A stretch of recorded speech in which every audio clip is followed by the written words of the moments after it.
Bonjour, bonjour, bonjour, j'espère que ça va. Je ne sais pas, je vais te rappeler quelque chose. Dieu a un plan. Malgré ce que tu vis, tu dis peut-être que c'est trop difficile, voire impossible, catastrophique.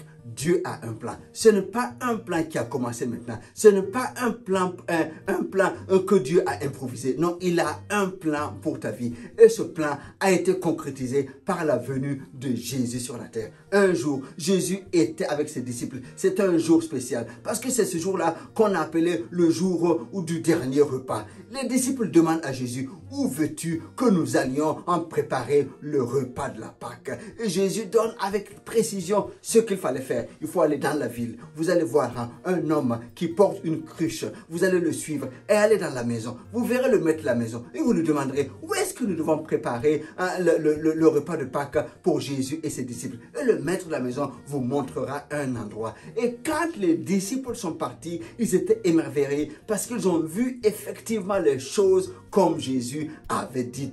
Dieu avait préparé un plan pour ce jour spécifique. Et dans ce plan-là, les disciples faisaient partie. Ils étaient acteurs de ce plan parce qu'ils devaient participer à ce dernier repas avec leur maître pour partager le pain et le vin. Et c'est à ce dernier repas que Jésus donne littéralement sa vie avant d'être crucifié à la croix quelques heures plus tard. Je viens te dire, cela est une séquence de temps, c'est vrai, mais en ce qui concerne ta vie, Dieu a un plan. Il connaît les contours, il connaît les détours, il connaît ton environnement, il connaît ce par quoi tu passes et il a un plan pour ta vie. Et je te rappelle, tu n'es pas en dehors de ce plan, tu es dans ce plan, tu es acteur de ce plan. Et si tu crois en ce Dieu-là, tu vas chercher à connaître quel est le plan et chercher à savoir comment tu dois marcher pour accomplir ce plan-là. Parce que c'est en accomplissant les desseins de Dieu pour ta vie que tu vas t'épanouir sur cette terre, que tu vas vivre le meilleur sur la terre en attendant l'éternité qui t'attend. Je viens t'encourager. Ta situation n'est pas méconnue. Ta situation n'étonne pas Dieu. Dieu connaît ce par quoi tu vis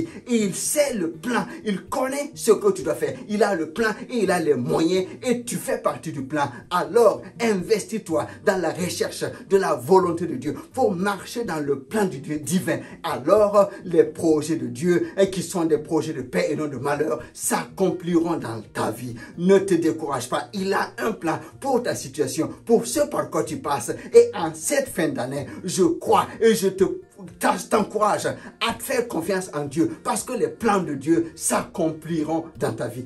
Investis-toi dans ton plan parce que tu es un acteur dans le plan que Dieu a pour toi. Sois béni, encouragé parce que Dieu a un plan pour toi. À très bientôt. Bye bye.